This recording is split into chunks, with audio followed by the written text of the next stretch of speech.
Well, good morning, and it is a grand morning. We're up here on top of Mount Shasta, as usual. I say we, that means me, God, you, and everyone else. Birds are singing. It's getting warm. That in itself is kind of fun. So, as we kind of get rolling into the tape here, I've kind of been looking it all over. I've been looking at Mount Shasta. There's been all sorts of articles written about her as of late, and so I thought I would talk a little bit about Mount Shasta, the legends, and all of the things. So, I think that's what we're going to do today. Just a fun-filled thing. Of course, within the fun, you will catch all of the goodies, and so it's just kind of roll along on this. You'll probably hear the birds in the background. I've kind of perched myself out on this cliff here, and I'm basically hanging out with the Gatekeeper these days.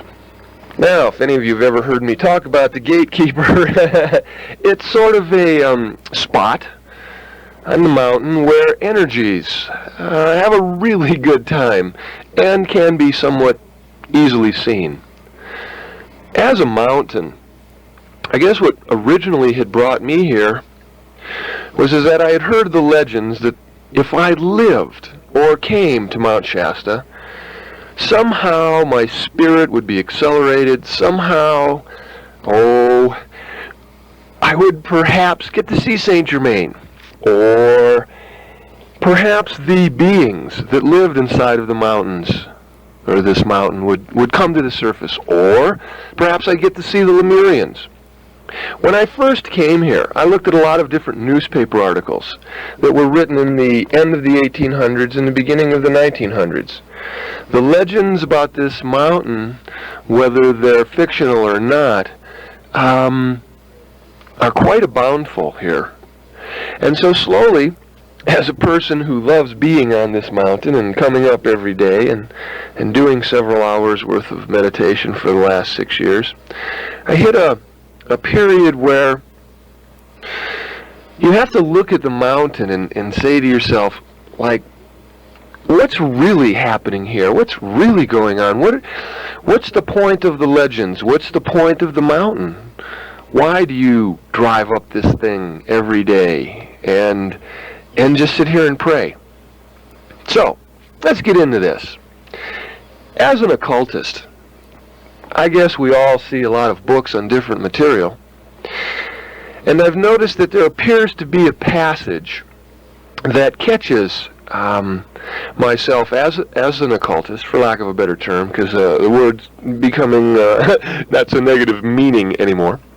I noticed that the one thing that seemed to be written in a lot of spiritual documentation and things of that nature is clearly sit on top of a mountain and get your internal guidance. I've observed that this particular scenario is written in a lot of things, and so that was also one of the reasons why I chose to come to Mount Shasta. I'm sure, like everybody else, you drive up and you're expecting to see Saint Germain hitchhiking.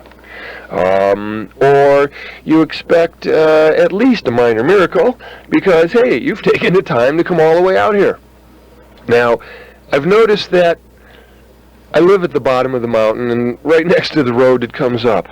And by living here in the town and listening to the people talk, most of the people who come here are expecting some sort of paranormal phenomena, as if the masters have a booth at the top of the mountain where you pay $1 and you get to see a living, breathing master.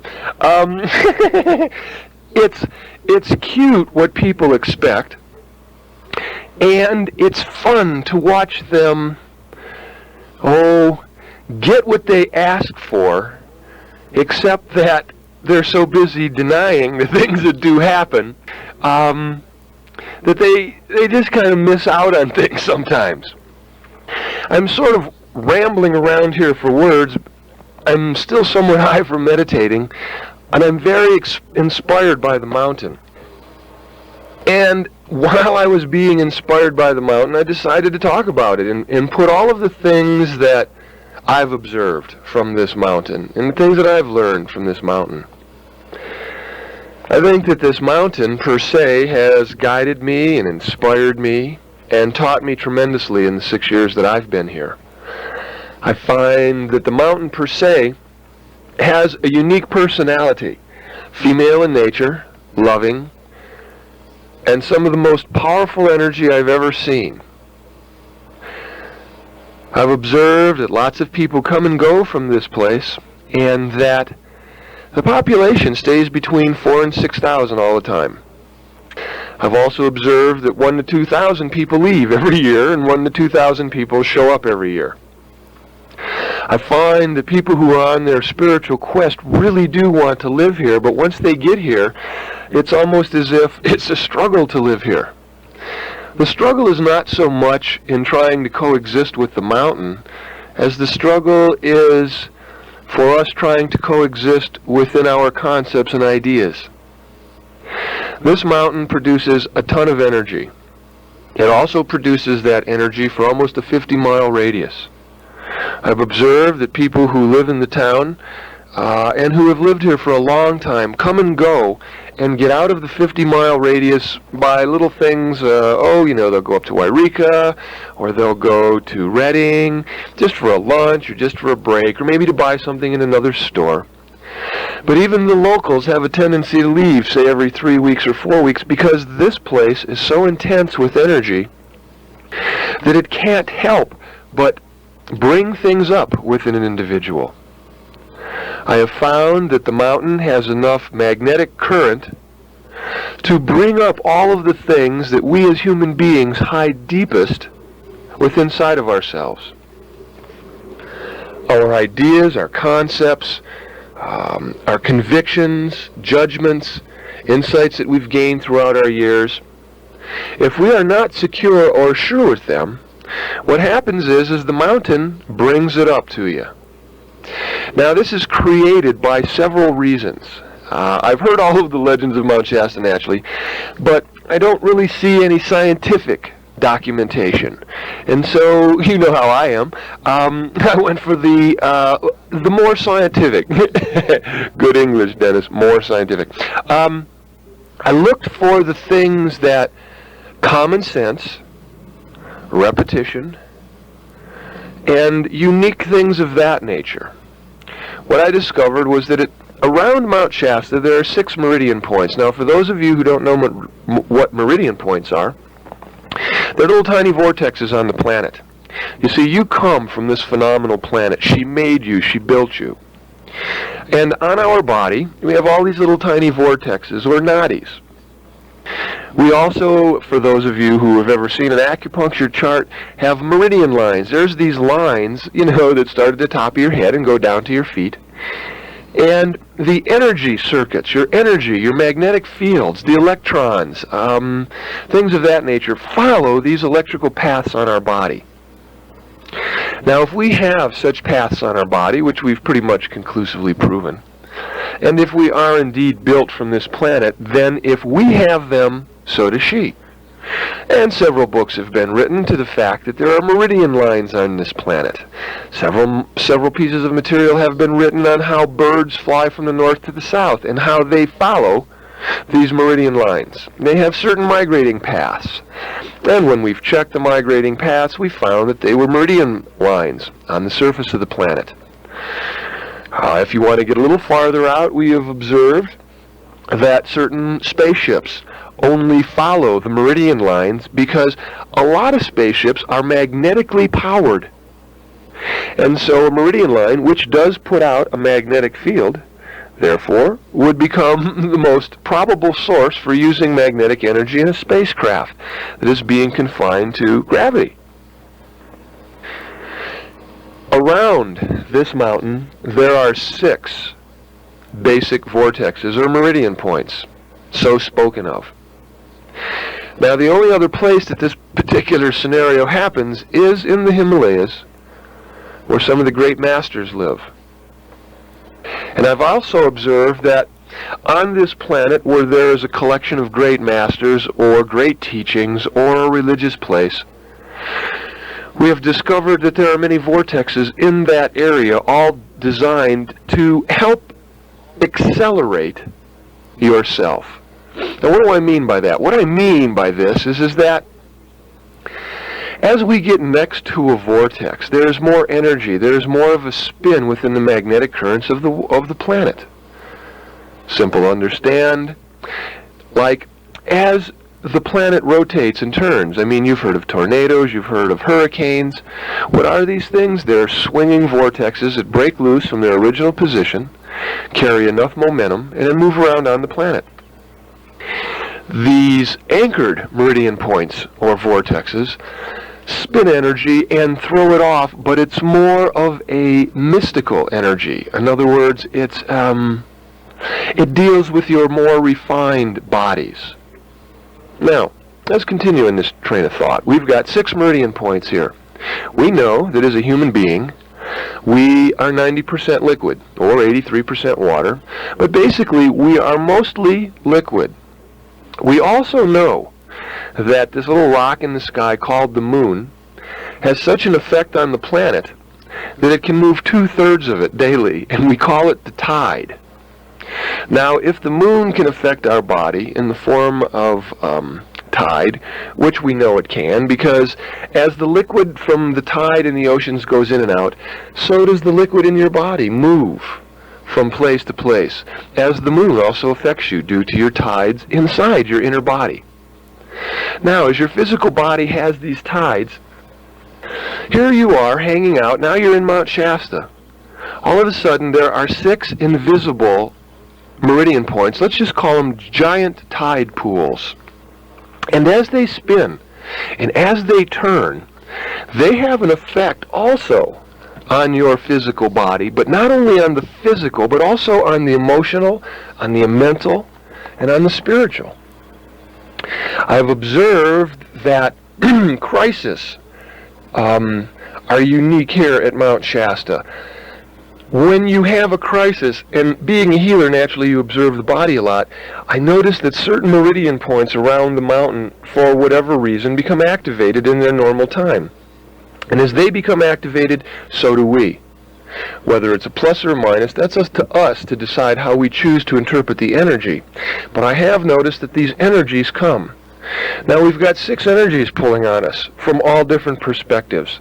No wonder it is such a powerful place to grow. Your emotions are constantly being pulled around from side to side. Your mental body is constantly being pulled around from side to side.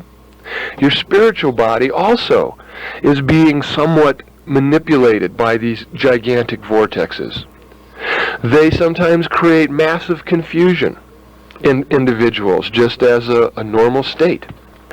And so what I've observed just on basic geology is that it appears to be somewhat difficult to live here, which could be the reason that this magical, mystical mountain of uniqueness has been able to hold that mystique or that mystery for all of these years without actually moving in a gigantic population. I've observed that people come here to this mountain, and within a very short time, the things that they have hidden deepest inside of them come straight to the surface. Now, the reason for this is that these meridians begin to work within one's body, and the heavier, denser thoughts that exist within us are driven by these vortexes to the surface. We are forced to look at our concepts, our judgments, our ideas, and our insights. And we're forced to look at them in such a way as to, well, is this real now, or was this just real in the past? Should I really take heart to this? Should I really change? Should I really grow? Should I? Well, eventually these should-I's kind of start wearing you down, because I've also known that sometimes it appears to be difficult to make decisions. We sometimes begin to walk around in confusion, or can't put it together, or can't figure it out, and just sort of go like, God, what's happening? Well, that's when you kind of know you need to jump in your vehicle and go have lunch in Reading. Have a good time. Oh yeah, you know my favorite, lighten up on yourself. As I live here, And I've only been here for 6 years, so I don't know that much about this mountain at all, even though I'm on it all the time. I've began to notice that there are, besides these 6 meridians, smaller meridians located on the mountain that you only find by hiking and walking around and doing things. Now, some of you have heard me speak of the Gatekeeper. What is a Gatekeeper? A Gatekeeper is a swirling vortex. For those of you who have ever seen dust devils or tornadoes or things like that, that's what they look like, only somewhat smaller. I've found that there are certain vortexes on the mountain that will actually keep you from getting up the mountain if there is something going on. Now, what do I mean by that?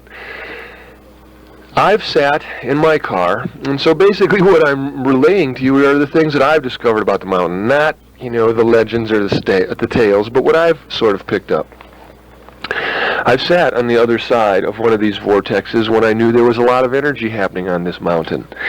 I was here, I was praying, I was doing my meditation, and I was also aware of all of the colors and how everything changes sometimes while you're up here. In other words, it's almost as if there was a spotlight on this place, and when they had the spotlight on there, they put different colored lenses in front of the light, and everything on the mountain would change colors. I would observe that as I sat in these unusual times on the mountain and allowed myself to be a participant in all that happened, I would see I'll just say the one car that I saw a car coming up the road. A lady was driving it. I would say the woman was in her, 30s, somewhere in their 40s, because I was clear enough to see her face. And as she drove through this particular vortex, I could see that she was trying to get to the top because she had a sense of knowingness that something was going on. I noticed that the instant she hit the vortex, the car actually shut off. And I watched it come to a stop in the center of the road, and I watched the woman slump over the steering wheel and completely leave her body. Now, I physically observed this. I wanted to get out of the car and go walk over and see just exactly what had happened, but I figured I was having too good of a time where I was, and if I needed to know, they would have knocked me out like that. So I observed. I observed the colors. I observed different things that I saw. I observed ships. I observed things coming in and going out. When it was over, I watched the car start, and I watched this lady wake up hours later, and I saw the confused look on her face of what happened, because I could tell that she had looked at her watch and lost it. She drove up to where I was, turned around, and looked at me in the most unusual look, almost to say, did I really experience what just happened, or did I just fall asleep? And then, without any words, there was a sense of knowing that something had happened. She knew what it was about, and she had enough material. And she left. It was a unique encounter. I've never before... of course, I've seen it in the movies where the car is driving and the spaceship comes over it and it shuts the car off. But this was the first time I actually really saw it. And it wasn't shut off by a spaceship. It was shut off by one of these little tiny vortexes. A living entity. As time goes by, I naturally made contact with this entity. I'm doing this tape in the actual inside of this being. How can I express that? As I sit here, I am physically, in this split second, seeing this being on a physical plane surrounding me. Now, how do these things do this?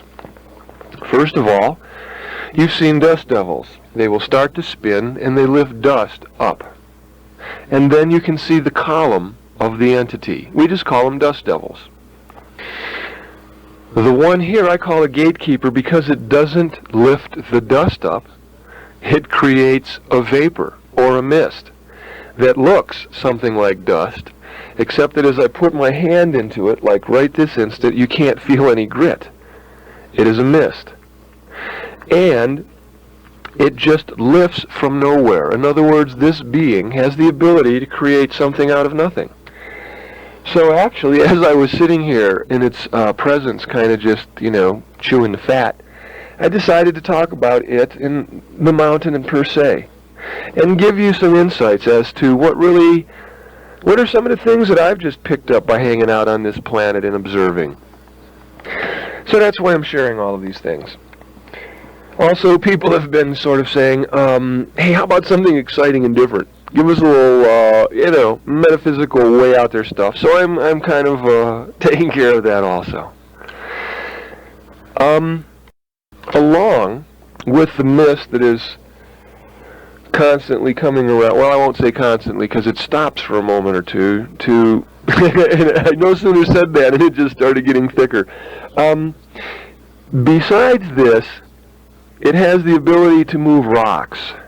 It will lift a rock and it will set it down. And so if I hit a point that's correct that it really likes, it will start throwing rocks around, which is kind of a fun thing. Some of the other things that I've observed on this planet was, on Mount Shasta specifically, is I have seen the beings that they speak of. Of course, it was by pure accident. It was no longer than a few seconds. The being moved so fast it was awesome. But yet I observed it. My eyeballs saw it. And no one has to convince me that things are happening on this mountain. I've observed them myself. As I've talked to different hikers, I came upon one hiker who was just sitting on the mountain and was staring off into space. And I had a friend with me, and so we sat down next to this person and said, yeah, it looks like you've been up there hiking around. And without a whole lot of talk, he just kind of looked at the two of us and said, yeah, I've spent some time up there. And I said, hey, anything exciting happen while you were up there? And when the man looked at me, his eyes were as big as saucers, and they were as clear as a bell. And I said, whoa, something must be going on. He looked at me, he said, he said, I've hiked a lot of mountains and I've climbed a lot of mountains. And I just thought I'd share this with you because you guys sat down to talk with me. I said, yeah, what do you want to share? And so he said, you're not going to believe this, but I'll tell you anyhow. He said, because I'm alive in this moment due to something that happened on the mountain. And he began to explain to me that he was crossing one of the tougher glaciers, and he was hiking alone, something you're not supposed to be doing. But yet he felt really good about it, and so he was up there hiking. And he said he was crossing the glacier. He was about halfway in the middle of it. He said, and all of a sudden he broke free and started to fall and started sliding down the glacier. Now, I will give you a real simple insight. If you lose it on a glacier and you just start going and you are not roped into a partner and you are not roped into any hooks, when you go shooting off the glacier, the mountain here will claim 2 to 3 hikers every year. In other words, that means that 2 to 3 people died trying to make the ascent, or died trying to learn how to climb, or they were experienced climbers and some fluke happened. And so he said he started to shoot off the glacier, he said, and he realized that he was going to die and that he was just going to be crushed. And there was really nothing he could do, he said, and all of a sudden, as he was falling, he said he spotted another hiker who was halfway across the glacier but way below him. He said, and for some unknown reason, as he was falling towards the person. He almost thought he was going to take the person out with him. He said that the speed that he had picked up on the fall was beyond fast. He said that as he went shooting past this individual, by some miraculous miracle, the man reached out, snagged his arm, and stopped him from shooting off the glacier.